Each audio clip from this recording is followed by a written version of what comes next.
(430년) 동안 애굽의 종으로 학대받고 고통받던 이스라엘 백성을 그들의 압제로부터 하나님께서 구원해내셨습니다. 하나님께서는 이제 머나먼 바벨론 땅에 포로로 끌려갔던 그의 백성들을 또한 구원해 주시겠다고 약속하고 계십니다. 선지자들이 부지런히 예언을 하신 대로 하나님께서는 시간이 되자 드디어 하나님의 뜻을 전하시는데요. 이사야 40장부터 계속되는 그런 말씀은 이렇게 바벨론으로 포로로 끌려갔던 이스라엘 백성들에게 다시 구원하시고 회복시키겠다, 이런 위로의 메시지가 계속 선포되고 있습니다.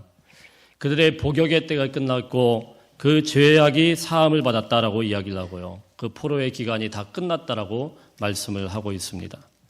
그리고 반드시 하나님께서 하나님의 의지로 되돌려 보내겠다. 너희 본국으로 돌려보내는데 피곤한 자에게는 힘을 주시고 넘어진 자에게는 일으켜서라도 돌려보내겠다고 하나님의 강한 의지로 말씀을 하고 있습니다. 그리고 나서 41장부터 오늘 44장까지 말씀을 보면은요, 무려 7차례에 거쳐서 하나님께서는 동일한 메시지로 말씀을 하시는데, 그것은 무엇이냐면은 두려워하지 말라라는 그런 말씀입니다. 두려워하지 말아라. 계속해서 반복해서 이스라엘 백성들을 독려하면서 말씀을 하고 있는데요. 그만큼 사실 하나님의 말씀을 받았지만 이스라엘 백성들이 그 먼 길을 오는 것은 굉장히 두렵고 험난한 여정이었습니다. 그래서 하나님께서는 더 이상 너희가 두려워할 이유가 없는 것에 대해서 거듭 강조를 하면서 내가 너와 함께 할 것이다.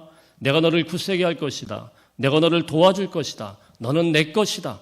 내가 불 가운데로 물 가운데로 지날 때 내가 여전히 함께 할 것이다. 계속해서 내가 네 뒤에 있다. 이런 말씀으로 계속 격려를 하고 일으켜 세우는 것을 보게 됩니다. 자, 그렇게 하나님께서 이스라엘 백성들에게 두려워하지 말아야 하는 그런 이유를 쭉 대면서 계속 용기를 주시는데요. 오늘 그 하나님께서 다시 이스라엘 백성들을 부르시고 계십니다. 우리 1절, 2절 말씀 한번 읽어보겠습니다. 시작. 나의 종 야곱, 내가 택한 이스라엘아, 이제 들으라. 너를 만들고 너를 모태에서부터 지어낸 너를 도와줄 여호와가 이같이 말하노라. 나의 종 야곱, 내가 택한 여수르나 두려워하지 말라. 다시 하나님께서 말씀하시는데요, 두려워하지 말래요. 근데 여기에 한 가지 특별한 호칭이 하나 있죠. 여수르나, 이런 표현을 씁니다. 여수르나, 이 말은 구약 성경에 딱 한 3번 정도밖에 안 나옵니다. 많이 쓰는 표현이 아니에요. 아주 특별할 때만 쓰는 그런 표현이에요. 그 원어의 뜻을 보면은 뭐 평탄하다, 바르다, 이런 뜻을 갖고 있는데요. 70인역이라고 하는 그 번역 성경에 보면은 뭐라고 되어 있냐면은 가장 사랑하는 이스라엘, 가장 사랑하는 이스라엘아, 이렇게 부른 것이 바로 여수룬이라고 그랬습니다. 무슨 말이냐면은 하나님께서 그냥 택한 이스라엘, 이렇게 부르기에는 말로는 그런 부족하기 때문에 자신의 감정을 표현해서 여수르나, 내가 가장 사랑하는 이스라엘아, 이렇게 불러주신 거예요. 이런 사랑스러운 호칭으로 이스라엘 부르시고는 곧바로 말씀을 하시는데 뭐라고 합니까? 두려워 말라, 이렇게 말씀해요. 앞에서 쭉 여러 번 반복해서 주님이 그런 말씀을 들려주셨다고 했죠. 너를 도와주겠다, 그러니까 두려워하지 말아라, 이런 말씀을 하셨는데, 그럼에도 불구하고 아직도 그들의 마음속에 두려움이 가득 차 있던 것을 하나님께서 보셨어요. 그리고 두려워하지 말아라, 이런 말씀을 하세요. 그러면 그들은 지금 무엇을 두려워하고 있을까요? 3절 말씀 한번 읽어보겠습니다. 3절 시작. 나는 목마른 자에게 물을 주며 마른 땅에 시내가 흐르게 하며 나의 영을 내 자손에게, 나의 복을 내 후손에게 부어주리라. 아멘. 이 말씀 읽으니까 그들이 두려워하는 이유가 무엇인지가 좀 이해가 돼요. 무슨 말씀이냐면은 이스라엘 백성들이 정말 두려워하는 것, 어쩌면 이것이 가장 큰 이유일 수도 있습니다. 내 자녀들에게, 자녀에 대한 그런 문제가 있었다라는 거예요. 하나님은 나의 영을 내 자손에게, 나의 복을 내 후손에게 부어주시겠다라고 말씀을 합니다. 사실 우리도 이 자녀들에 관해서 굉장한 관심을 가진 그런 나라이고 민족입니다만은 이스라엘 백성들 유명하지 않습니까? 자녀 사랑에 대해서, 자녀들에 대한 교육에 대해서 세계적으로 가장 유명한 그런 나라 아니겠습니까? 유태인 공동체에서는 지금도 이 자녀들이 어떻게 자라는지 공동체적으로 보살피고 도와주고 그래요. 세계에서 가장 자녀 교육에 열심인 나라, 두 나라가 있다고 하죠. 유태인과 우리나라. 예. 얼마나 이 자녀들에 대한 그런 관심이 많은지 몰라요. 바벨론 포로들이 때가 되어서 하나님의 말씀대로 본국으로 돌아가기는 해야 되는데 그들의 걱정거리가 얼마나 많이 있겠습니까? 그런데 그 중에서 가장 두렵고 가장 어려운 문제가 바로 자식에 관한 문제였던 것 같습니다. 당연하지 않겠습니까, 여러분? 무려 1200km 가까이 되는 그런 길입니다. 거기를 걸어가야 돼요. 지금까지 바벨론이라는 그 당시로 치면 세계 최고의 문명 국가에서 살고 있었어요. 물론 포로로 살고는 있었지만은 교구대 뿌리 내리는 동안에 수십 년 동안 뿌리를 내리는 동안에 어떻게든 살아보려고 악착같이 살아서 이루어 놓았던 것들 다 내려놓고 가는데 이 1200km 가는 여정도 참 힘들지만 이 아이들 핏덩이 같은 이 아이들을 데리고 거기까지 가서 아무런 보장도 되지 않는 그 예루살렘에서 이제 또 이 아이들이 살아내야 된다는 거. 이게 얼마나 큰 부담이고 얼마나 두려움이겠습니까? 만일에 여러분 우리나라가 통일이 되어가지고 여러분의 아들, 딸들, 손자들을 나라에서 명령을 내렸어요. 공무원이기 때문에. 그래서 너 지금 북한에 뭐 어디가 제일 낙후됐는지 모르겠지만은 저기 그 촌동네 가서 그래서 일 좀 해야 되겠다. 자, 이렇게 명령을 내리면 가족을 데리고 갈 거 아닙니까? 여러분 그때 어떤 생각이 들겠어요? 통일은 됐지만 그 땅에 가서 기쁜 일이지만 분명히 가야 되는 그런 일은 맞지만 이 어린 자녀들을 끌고 그곳에 가서 또 어린 자녀들이 앞으로 겪어내야 될 그런 일들 얼마나 부담이고 얼마나 두려움입니까? 우리나라 같은 그런 선진국에 살다가 이런 정말 어려운 그런 나라에 들어가서 산다라는 것은 정말 끔찍하고 굉장히 곤란하고 어려운 그런 상황입니다. 그들에게 지금까지 있었던 그런 교육 문제는 또 그들이 먹고 살아야하는 그런 먹을 것에 대한 그런 문제는 또 우리는 성도이기 때문에 교회에 관한 그런 문제, 신앙생활에 관한 문제는 우리가 어떻게 해야 될까? 걱정이 한두 가지가 아니죠. 하나님께서 이들의 두려움을 너무너무 잘 알고 계시기 때문에 다시 한번 약속을 하셨습니다.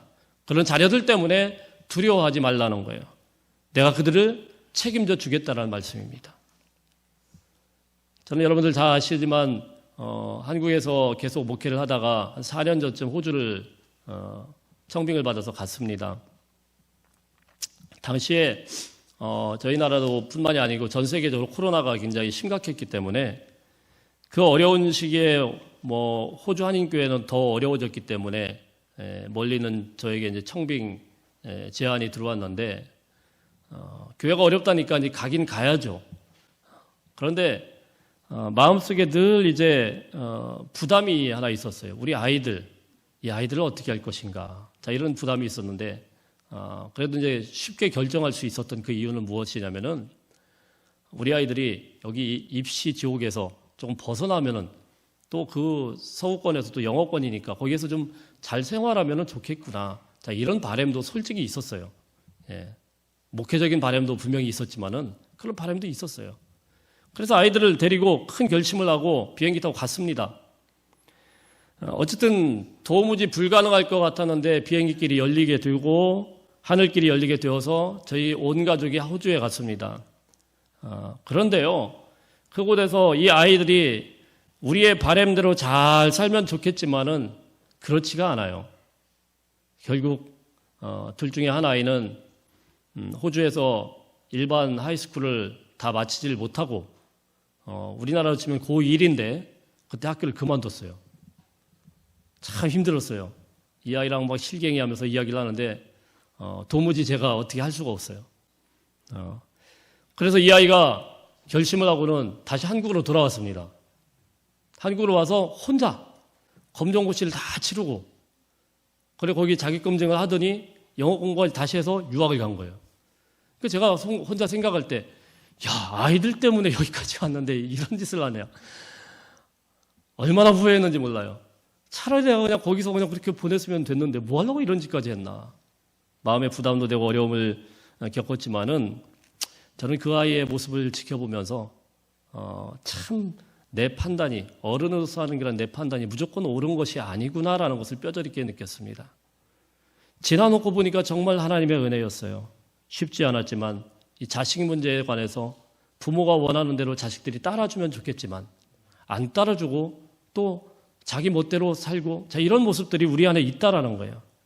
정말로 우리 자식들 내 마음대로 안 되죠. 그런데 또 거꾸로 이제는 또 한국에서도 청빙에서 저희 교회에 제가 왔습니다. 이 두 아이들을 또 호주에다가 내려놨어요. 아직 20대 초반이니까 항상 신경이 쓰이죠. 딸아이들이니까. 매일 아침마다 전화하고 체크하고.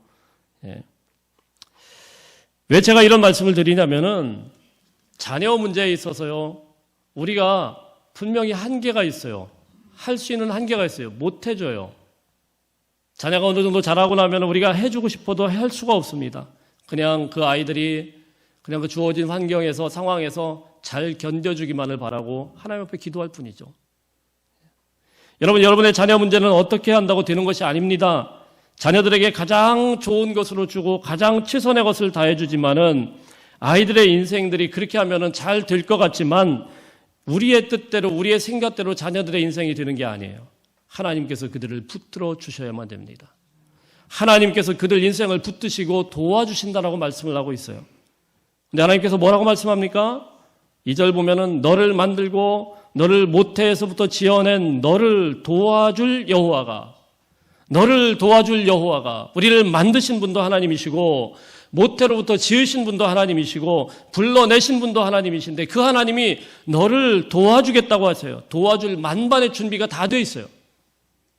사랑하는 성도 여러분, 이 하나님의 도우심을 믿으시기를 바랍니다. 어떤 문제든 하나님 앞에 맡겨버리라고 말씀을 합니다. 시편 55편 22절 말씀해 보면은 내 짐을 여호와께 맡겨버리라. 너를 붙드시고 의인의 요동함을 영영이 허락지 아니하시리로다. 시편 37편 5절 말씀해 보면 내 길을 여호와께 맡기라. 저를 의지하면 저가 이루실 것이다. 여러분의 길을 인도하신 그 하나님, 지금까지 기적처럼 인도하신 그 하나님이 여러분의 자녀들도 인도하실 것입니다.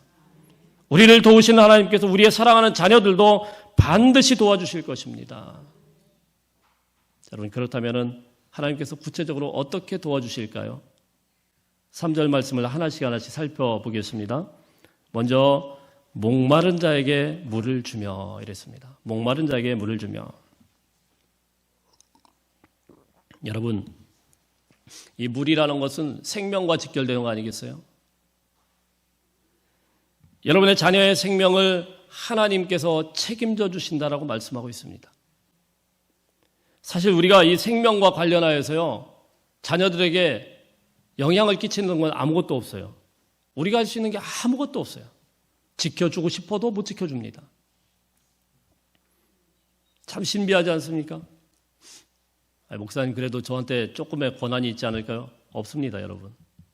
우리 아이가 나올 때 엄마 뱃속에 아이가 10달 동안 있는데 품는 동안 우리 얼마나 열심히 기도해요? 잘 나오게 해달라고. 손가락, 발가락 다 있는지 막 확인하고. 왜 그렇습니까? 그 부분에 대해서 우리가 할 게 없어요. 아무것도 없어요. 근데 아이가 또 언제 어떻게 하나님 앞에 부름을 받을지 우리는 모릅니다. 그런 일이 절대로 없어야 되지만, 정말 없어야 되지만, 그러나 우리의 바람대로 되지가 않아요. 그러나 그 생명을 우리 주님께서 붙들어 주시겠다. 자, 두 번째는 무엇입니까? 마른 땅에 시내가 흐르게 하며 이랬어요. 마른 땅과 같은 그들의 마음속에, 황폐해진 우리 아이들의 영혼 속에 하나님의 은혜의 강물을 흘러가도록 하시겠다라는 거예요. 여러분 믿으십니까? 아무리 우리가 사랑한다 한들 자녀들이 느끼고 있는 그 사랑의 갈증을 우리는 다 채워줄 수가 없어요. 나 딴에는 최선을 다해서 아이들한테 주었는데도 불구하고 아이들에서 입에서 튀어나오는 게 뭐예요? 엄마 아빠가 나한테 뭘 해줬네요. 이 괘씸한 녀석들. 근데 아이들이 그 마음을 채워줄 수 없어요. 없더라고요. 우리가 아무리 그 아이들의 마음을 보듬어주고 이해해준다고 하더라도 마른 땅과 같이 쩍쩍 갈라진 그 마음들, 우리 아이들의 마음 다 품어줄 수 없어요.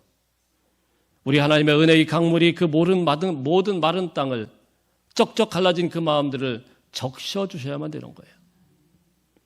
다음으로 하나님께서 뭐라고 이야기합니까? 나의 영을 내 자손에게 부어주리니.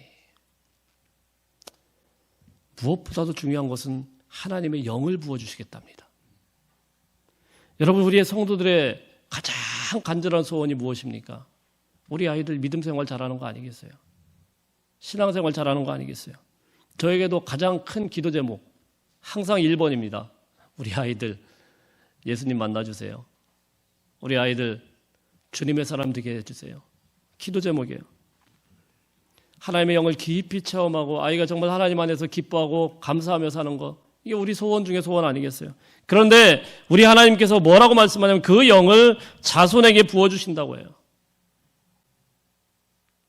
이 부어준다는 이 말, 에초크라는 말인데 그냥 부어주는 게 아니고 넘치도록 쏟아 부어준다, 이런 뜻입니다. 넘치도록 쏟아 부어준다. 적당히 부어주는 게 아니고 찔끔찔끔 주는 게 아니고 넘치도록 하나님께서 부어주신대요. 한없이 하나님의 영을 채워주시겠대요. 사도행전 2장 17절 말씀에 보면 이런 말씀이 있습니다. 하나님이 말씀하시겠는데 말세에 내가 내 영을 모든 육체에 부어주리니 너희의 자녀들은 예언할 것이요 너희의 젊은이들은 환상을 볼 것이요 너희의 늙은이들은 꿈을 꾸리라. 부어주셔요. 마지막 때에 하나님께서 하늘문을 여시고 성령을 직접 부어주시겠다가 넘치게도록 부어주시겠다고 약속을 하셨습니다. 이건 엄청난 사건입니다. 오늘날은 우리가 성령의 시대니까 그냥 익숙한 그런 말씀일지 몰라도 이사야 당시에 이 말씀은요, 사람들이 도무지 상상을 할 수 없는 그런 말씀이에요. 이해가 안 되는 말씀이에요. 왜냐하면 그 당시에 성령이 안 계신 게 아니고 계셨는데 이 성령께서는 아주 특별하게만 역사하시는 분이에요. 아무에게나 부어진다는 건 이건 상상도 못합니다. 아주 특별하게 하나님이 택하시고 불러내신 일부에게만 잠깐 사역을 위해서 부어주셨다가 그게 아니고 좀 죄악 가운데 다시 떠났다가 이게 성령님이었어요. 일반 백성들에게 성령이 임하신다? 이거는 상상할 수도 없고요. 더군다나 우리 자녀들에게 성령께서 부어주신다? 이거는 도무지 그 당시의 사람들의 사고방식으로는 있을 수가 없는 일인데 하나님께서 부어주신대요. 이 약속의 말씀이 사도행전 2장 말씀에 보면은 그대로 성취되지 않습니까? 하나님의 백성들이 한 다락방에 모여서 120명의 사람들이 주님 앞에 부르고 기도를 했더니 하나님께서 하늘문을 여시고 그의 영을 이 땅 가운데 쏟아 부어 주셨습니다. 그랬더니 어떤 일이 발생해요? 그들의 혀가 바뀌어요. 그들의 삶이 바뀌어요. 그들이 하는 그런 말들을 밖에서 듣고는 사람들이 변화돼요.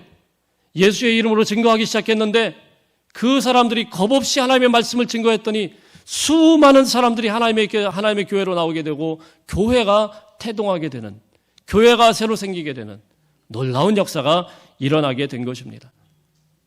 한국 교회의 성장도 보면은 마찬가지였습니다. 한국 교회의 부흥에서도 하나님의 성령의 강력한 부으심, 강력한 기름 부으심이 있었습니다. 그 결과 하나님은 이 한국은 정말 짧은 그런 기독교 역사에도 불구하고 세계를 깜짝 놀라게 할 만한 엄청난 폭발적인 부흥을 우리가 경험하게 되었어요. 우리가 불과 한 30여 년 전만 하더라도 어땠습니까? 기도원들마다 사람들이 넘쳐났어요. 늦게 가면 자리도 없어요. 얼마나 뜨겁게 하나님 옆에 기도했는지 몰라요. 심지어 어떤 사람들은 산기도 다니시는 분들이 가끔 있었습니다. 산에 가서 나무 하나 뽑아온다고 진짜 뽑았는지는 몰라도 그냥 손나무 붙들고 막 기도하고 얼마나 열심히 기도했는지 몰라요. 여러분, 그런데 그 성령께서, 그 놀라운 성령께서 그 폭발적인 은혜를 경험한 우리 민족에게 왜 지금은 아무런 느낌도 없고 아무런 역사도 안 나타나는 것 같을까요? 왜 부어지지 않는 것 같을까요? 하나님께서 좀 너무 애를 쓰셨으니까 잠깐 쉬고 계시는 걸까요? 어떤 분들은 한국 교회를 이야기를 하는데 시기별로 나눠서 뭐 태동기, 그리고 성장기, 정체기, 지금은 쇠퇴기랍니다. 어쩔 수 없대요. 쇠퇴기니까. 한국교회가 늙었대요. 한국교회가 늙었으면 여러분, 한국교회는 지금 겨우 100여 년인데 중세교회에서부터 계속 오고 있는 유럽교회는 어떻습니까? 1000년이에요, 1000년. 그들이 생각할 때 웃긴다고 할 거예요. 여러분, 근데 이것은 비단 한국교회만의 문제가 아닙니다. 제가 호주에서 살면서 보니까 거의 기독교 국가인데요. 도무지 기독교 국가에서 이해하지 못하는, 도무지 이해할 수 없는 그런 일들을 사람들이 전 국민이 하고 있는데, 성탄절만 되면은요, 한 2주간 할러데이로 다 나갑니다. 이 사람들이. 성탄절이라는데. 예수님이 오신 날이라는데. 그래가지고요, 모든 일들을 스톱하고 휴가를 받아가지고 진짜 다 나가요. 마트 가도 없어요. 살 게 없어요. 다 나가서. 그래가지고 이 시즌만 되면은 정말 다 뭐 산으로 달로 뭐 비행기 타고 가고 뭐 각 뭐 비치마다 해변마다 다 놀러 가는데 교회마다 그러니까 뭐 텅텅 비지 않겠어요? 성탄 행사를 못 해요. 행사를 해도 땡겨서 하고, 그다음에 이 사람들이 성탄절 날은 거의 없으니까 성탄절 날은 예배를 못 드립니다. 드리고 싶어도 사람이 없어요. 이게 호주예요. 저거 기가 막혔습니다. 어떻게 이럴 수가 있을까? 어떻게 이럴 수가 있을까? 그리고는 성탄절 날은 정작 예배를 드리는 게 아니고 거리마다 나가가지고 뭐 이 사람들 아주 일찍부터 성탄 트리를 합니다. 뭐 그냥 진짜 한 달, 두 달 전부터 집집마다 막 트리로 꾸미고 막 난리가 나요. 아주 화려합니다. 사진 찍으면 예뻐요. 밤마다 다 그래요. 그러면 이제 이게 하이라이트가 어디냐면은 유명합니다. 예. 호주의 시티에 보면 거기서 성탄절 때나 그리고 연말이 되면은 폭죽을 팍 터뜨리는데 거의 다 불꽃 구경하고 있어요. 정작 당일날은.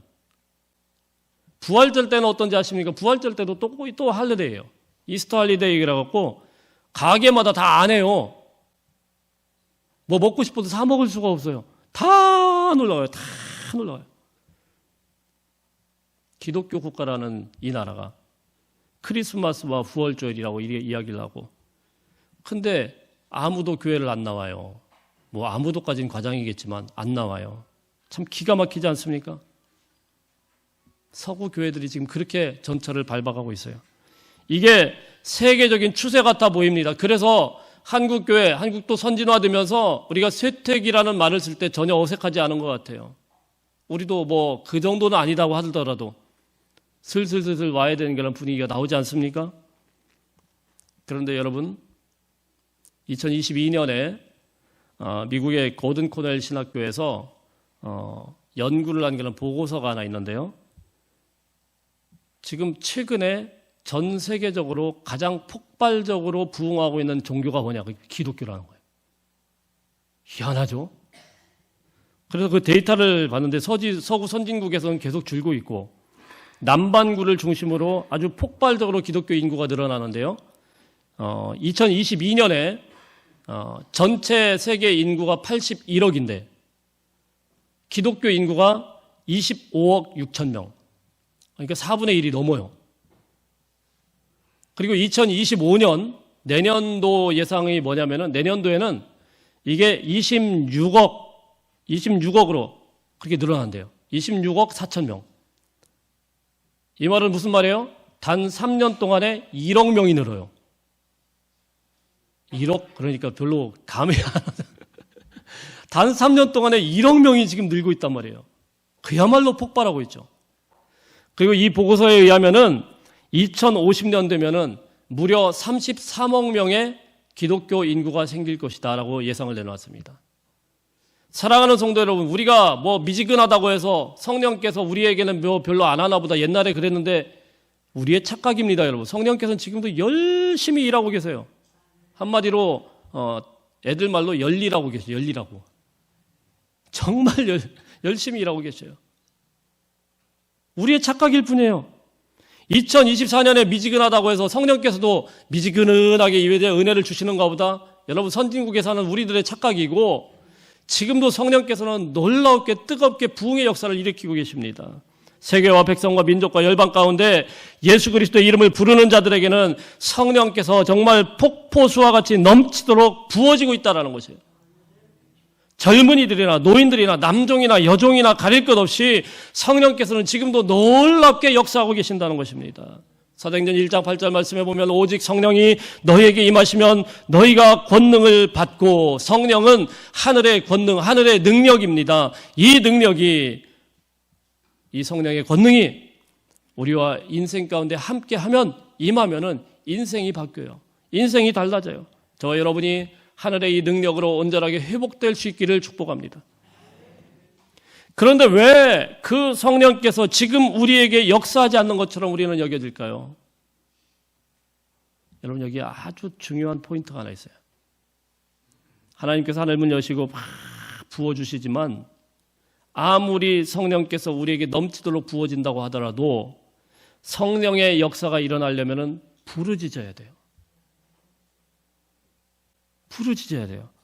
하나님의 영은 너무너무 인격적인 분이시라서 우리를 강제로 강압하고 억제하지를 않습니다. 고대 근동의 다른 신들처럼 사람들에게 겁을 주고 옴짝달싹 못하게 하고 공포부둥이 조성해서 막 액땜이나 하게 하고 이런 게 하나님의 영이 아니에요. 우리가 관계를 갖기를 원하셔요. 그래서 우리가 부르짖을 때 응답하세요. 우리가 구할 때 역사하세요. 하나님을 앙망하고 바라볼 때 하나님께서 도와주시는 거예요. 이사야 40장 31절 말씀에 보면 오직 여호와를 앙망하는 자는 새 힘을 얻으리니. 아멘. 앙망하는 자는 새 힘을 얻는 것이지 무조건 주시는 게 아닙니다. 이사야서 41장 17절 말씀에 보면은 가련하고 가난한 자가 물을 구하되, 물을 구하여야 돼요. 물이 없어서 갈증으로 그들의 혀가 마를 때 나 여호와가 그들에게 응답하겠고. 예레미야 33장 3절 말씀에 보면은 너는 내게 부르짖으라 내가 응답하겠고. 예레미야 29장 13절 말씀에 보면 너희가 전심으로 나를 찾고 찾으면 만나리라. 여러분 보세요. 다 뭐예요? 찾으라는 거예요. 구하라는 거예요. 부르짖으라는 거예요. 그래야 응답을 하신단 말이에요. 사랑하는 성도 여러분, 지금도요. 우리 주님은 우리가 손을 높이 들고 우리 인생을 두고 하나님의 이름을 부르고 간절히 찾는 자들은 하나님께서 폭포수와 같은 주의 영을 부어주시는 줄로 믿으시길 바랍니다.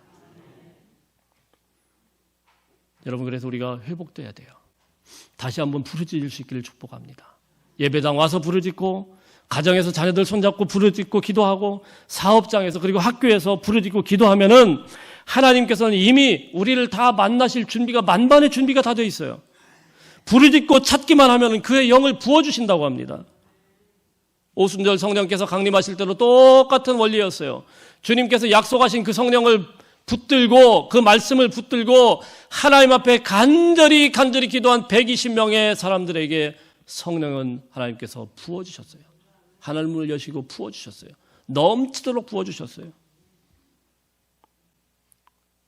하나님의 이 넘치도록 부어주시는 은혜가 저와 여러분의 가정 가운데, 우리 교회 가운데 또한 함께 하시기를 축복합니다.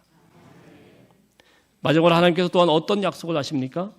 나의 복을 내 후손에게 부어준다. 이렇게 나의 복을 내 후손에게 부어주겠다. 성령 충만하게 부어주시고 하나님의 영을 부어주시고 나의 복을 내 후손에게 부어줄 것이다. 여러분, 우리가 아이들이 복된 자녀로 살게 해달라고 얼마나 기도를 많이 합니까? 아이들이 정말 복받는 인생이 되려고 하면은 그들의 인생에 하나님의 영, 주의 영이 부어져야 됩니다.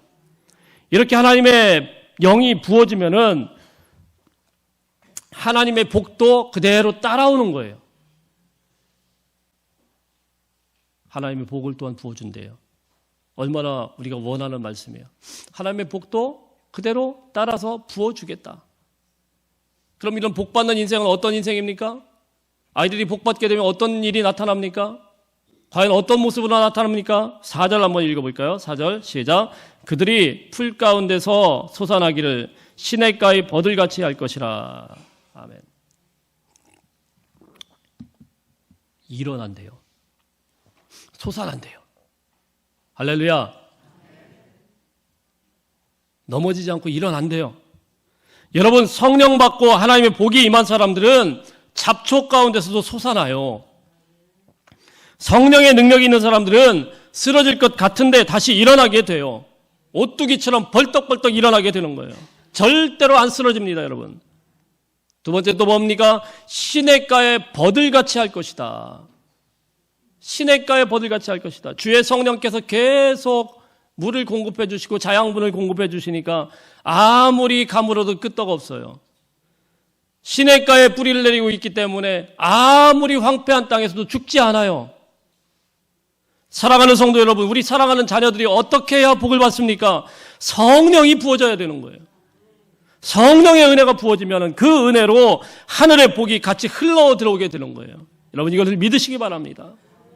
사랑하는 성도 여러분, 우리가 인생 살면서 자녀들에 관한 문제 얼마나 고민하게 됩니까? 요즘 아이들 보면은요, 한 90% 이상은 다 욕이에요. 그냥 말에 담기도 어려운 그런 욕을 하는데 내가 쟤를 이기려면 더 세게 해야 되니까 막 욕을 얼마나 해야 되는지, 불만이 얼마나 많은지 몰라요. 이 선진국에 살면서 불만이란 불만을 다 갖고 있는 것 같아요. 우리나라를 지옥과 같대요. 헬 조선이래요. 헬 조선. 왜 그럴까요? 왜 그들이 그렇게 거친 말들을 필터링도 거치지 않고 막 이렇게 쏟아낼까요? 저는 이렇게 생각을 합니다. 그들의 마음이 황폐해졌구나. 그들의 마음이 말라졌구나. 그들의 마음이 갈라졌구나. 황폐한 그들의 마음에, 갈라진 그들의 마음에 성령의 단비를 부어주셔야 그들이 부드러워지는 거예요. 마음이 부드러워지는 거예요. 입술의 언어가 바뀌는 거예요. 문제는요, 어른들이 그 마음을 품어주질 못해요. 아이들이 욕하고 버릇없이 군다고 막 야단이나 치고 상종을 안 하고 같이 싸우기나 하지 그 마음을 받아들이질 않아요. 그러니까 더 애들이 강팍해지는 거예요. 더 세지는 거예요. 사랑하는 성도 여러분, 굳어진 그 마음 붙들고 하나님 앞에 가정에서 간절히 기도하며 축복할 수 있기를 바랍니다. 말라버린 그들의 마음에 생수와 같은 주님의 은혜가 임하기 위해서 눈물로 기도할 수 있는 저와 여러분이 되시길 바랍니다. 바울과 실라는요, 빌립보 감옥에 있을 때 하나님을 찬양했습니다. 여러분, 성령 충만하면 망한 곳에서도 하나님을 찬양할 수가 있습니다. 성령이 부어지면 메마른 곳에서도 은혜의 강물을 바라보게 됩니다. 사랑하는 성도 여러분, 우리의 자녀들에게 정말로 주님의 영이 임하기를 바랍니다. 그들이 성령 안에서 비전을 볼 수 있기를 바랍니다. 그들이 하나님의 비전만 볼 수 있다고 하면 그들의 인생이 잡초밭과 같다 할지라도 그곳에서 솟아나요. 그곳에서 일어나요. 그들의 인생에 성령의 기름 부으심이 있기만 한다면 그들은 시냇가의 버드나무처럼 번성하게 될 것입니다. 여러분, 나 같은 늙은이라고 생각하지 마세요. 나같이 약한 자라고 하지 마십시오. 부르짖고 기도하면은 늙은이나 젊은이나 하나님의 꿈을 꾸게 됩니다. 부르짖고 기도하면은 남종이나 여종이나 소망 가운데 노래하게 됩니다. 모든 문제는 우리가 부르짖지 않고 듣지 않기 때문입니다. 사랑하는 성도 여러분, 우리가 부르짖고 기도하고 하나님 앞에 응답받는 저와 여러분의 삶이 되길 바랍니다. 우리 찬양 하나 하고 같이 기도하기를 원합니다.